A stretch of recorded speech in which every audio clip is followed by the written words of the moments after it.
There has been a systemic failure of the justice system for decades, a failure so profound and deliberate that it has shielded the wealthy and the powerful while abandoning those most in need of protection.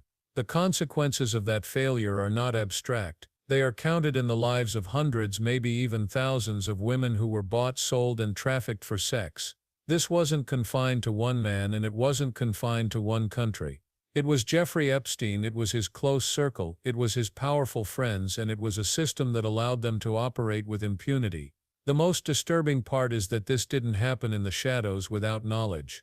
It happened in plain sight, and the very institutions tasked with enforcing justice either looked away or actively participated in keeping it hidden. DHS detention facilities. In fact, there is a specific statute that authorizes both Republicans and Democrats to conduct oversight over facilities that house or detain immigrants. But no, the department refuses. So we're here in the Homeland Security Committee, and I'm sure the Republican majority does not like it when this administration undermines its own authority, its own statutory authority, to conduct oversight.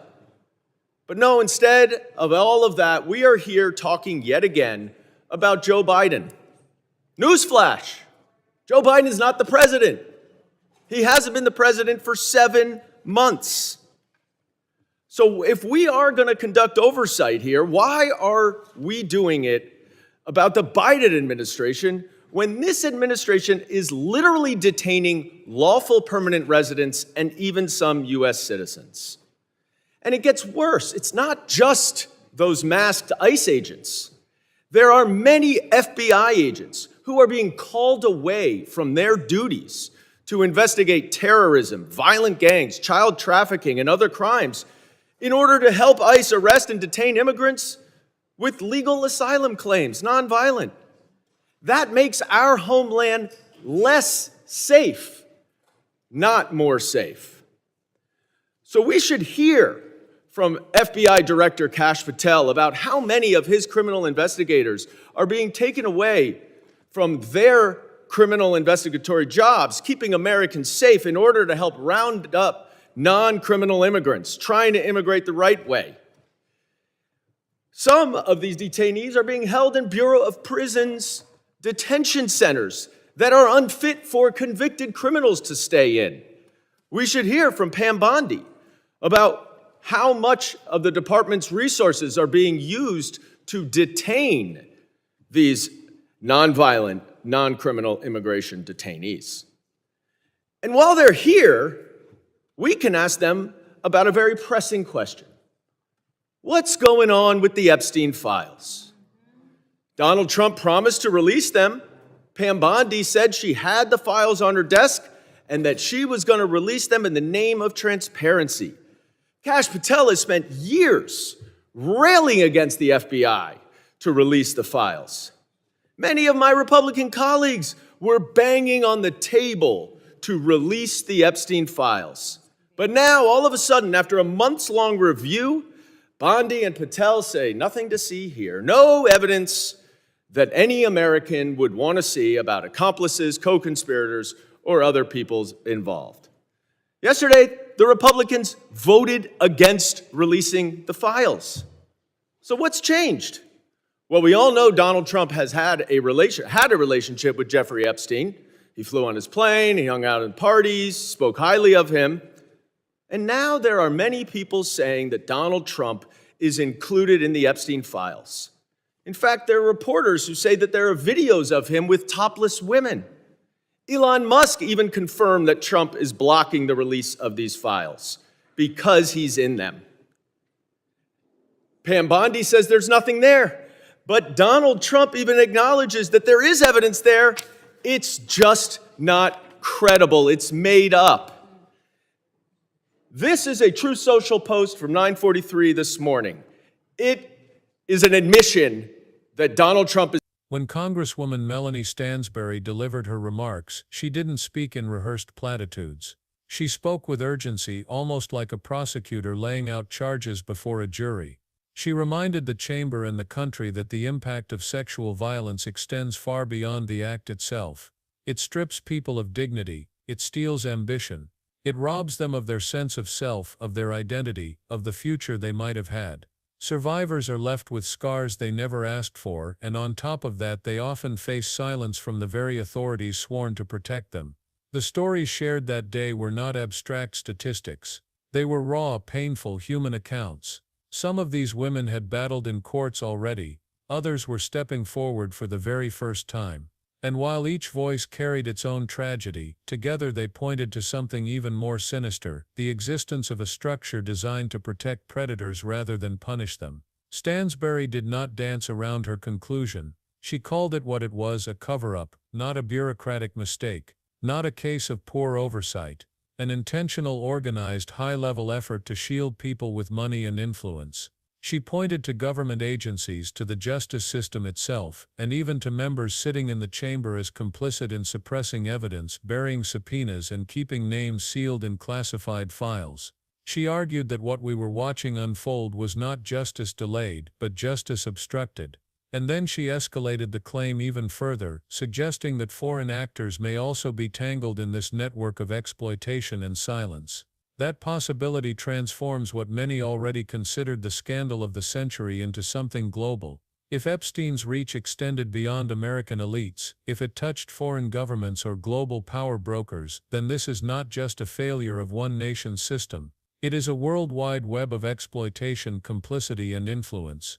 Rumors have swirled for years about connections beyond U.S. borders. Stansbury's statement gave those rumors fresh gravity. If there are names of foreign leaders, billionaires, or officials hidden inside sealed FBI and DOJ files, then the refusal to release them is not hesitation.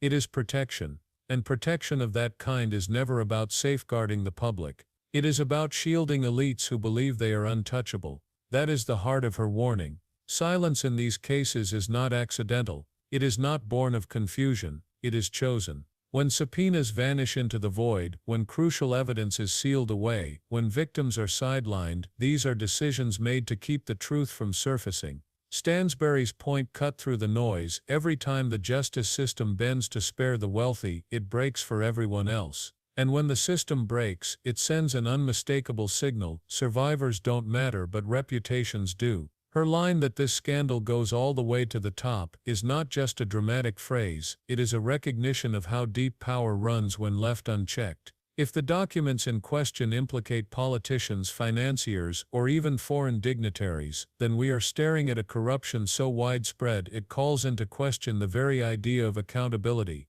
Protecting those names means betraying the public. Shielding the powerful at the expense of the vulnerable is the exact opposite of what justice is meant to stand for. And when elites are protected, predators of every kind learn the same lesson: with the right amount of money, with the right connections, they too can be above the law. The sobering truth is that Epstein was not unique. He was not a one-off. He was a symptom of a broader disease, one where influence is currency, where silence can be purchased, and where institutions bend not toward justice but toward concealment. That is why Stansbury's vow to follow every subpoena, every bank record, every survivor's testimony resonated so strongly. It wasn't empty rhetoric, it was a recognition that unless every thread is pulled, the web will remain intact, shielding those who believe they are immune from consequence. And history is clear on one point: when no one applies pressure, the powerful always win. So we are left with an urgent question: will this be the time when the truth comes out? Will America finally face the full scale of Epstein's crimes and those who enabled him?